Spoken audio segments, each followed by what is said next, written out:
This is Robin from highway 2.0। আজকে আপনার আমার জীবনকে নিয়ে একটা কথা শেয়ার করতে যাচ্ছি। আপনি পৃথিবীতে অবস্থান করছেন, ততক্ষণই আপনি মূল্যবান। কেউ না কেউ আপনাকে ডাকবে, আপনার বন্ধু হোক, বাবা-মা হোক কিংবা আপনার টিচার বা এলাকার লোকজন। যেই হোক না কেন আপনাকে ডাকবে, কারণ আপনি পৃথিবীতে এক্সিস্ট করেন এবং আপনি পৃথিবীতে একজন মূল্যবান ব্যক্তি। আপনি পৃথিবী যখন ত্যাগ করবেন, পৃথিবীর আপনাকে আর কখনো দরকার নেই। পৃথিবীর কাছে আপনি টোটালি মূল্যহীন এবং পৃথিবীর যে লোকজন আছে তার কাছেও আপনি সম্পূর্ণভাবেই মূল্যহীন। আপনি যে কাজটা সবথেকে বেশি ভালো পারতেন, সেটা অন্য কেউ এসে করছে, সেই অবস্থানটা অন্য কেউ ধরেছে। আপনার যে প্রয়োজনটা ছিল সেটা অন্য কেউ মিটাচ্ছে। আপনি পৃথিবীতে এতদিন বাঁচলেন, এতদিন অবস্থান করলেন।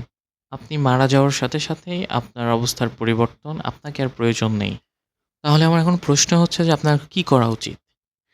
আপনার পরকাল নিয়ে চিন্তা করা উচিত। আপনার আখিরাতকে নিয়ে চিন্তা করা উচিত। আখিরাতে আপনার নেক আমলগুলো আপনাকে মনে রাখবে।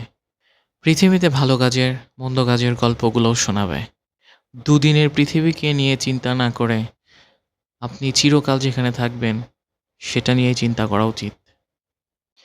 সবাই যার যার জায়গা থেকে আপনার নিজেকে নিয়ে চিন্তা করুন। সবাই ভালো থাকবেন আখিরাতের জন্য। আল্লাহ হাফেজ। আল্লাহ আমাকে আপনাদের সবাইকে জ্ঞান দান করুন।